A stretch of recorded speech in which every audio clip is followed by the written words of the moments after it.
નર્મદાના ગરુડેશ્વરમાં જરિયા ગામે ધસમસતા પ્રવાહમાં એક યુવક ફસાયો હતો। વહીવટીતંત્ર અને સ્થાનિકોની સતર્કતાથી યુવકનું રેસ્ક્યુ કરવામાં આવ્યું। યુવકને સલામત રીતે પાણીના પ્રચંડ પ્રવાહમાંથી બહાર કાઢવામાં આવ્યો। સીએમ ભૂપેન્દ્ર પટેલે વહીવટીતંત્રની કામગીરીની પ્રશંસા કરી હતી। સોશિયલ મીડિયા પર પોસ્ટ કરીને કામગીરીને વખાણી હતી। તંત્રની સજાગતા અને ગ્રામજનોની એકતાનું ઉત્કૃષ્ટ ઉદાહરણ તેવું સીએમએ કહ્યું।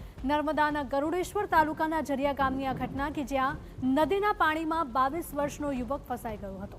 આ ઘટનાની જાણ થતાં જ સરપંચ, મામલતદાર, તાલુકા વિકાસ અધિકારી તથા ગ્રામજનો સ્થળ પર પહોંચી ગયા હતા અને યુવકનું સફળ રેસ્ક્યુ ઓપરેશન પાર પાડ્યું હતું। આ કામગીરીને સીએમ દ્વારા પણ વખાણવામાં આવી હતી।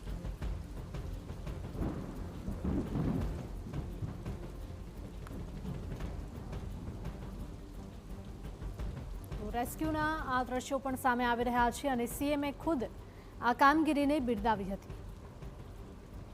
યુવકને સહી સલામત રીતે પાણીમાંથી બહાર કાઢવામાં આવ્યો હતો અને તેનું રેસ્ક્યુ કરવામાં આવ્યું હતું।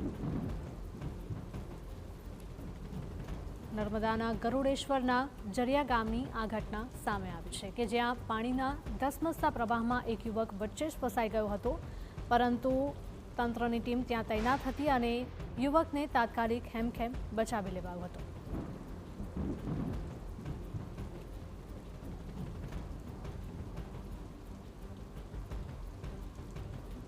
તો સીએમએ ખુદ એક્સ પર પોસ્ટ કરી છે અને આ કામગીરીને બિરદાવી છે। સોશિયલ મીડિયામાં પણ સીએમએ ફોટોઝ અપલોડ કર્યા છે। સાથે જ લોકોને આ વરસાદની ચેતવણીમાં સતર્ક રહેવા, સચેત રહેવા પણ લોકોને અપીલ કરી છે।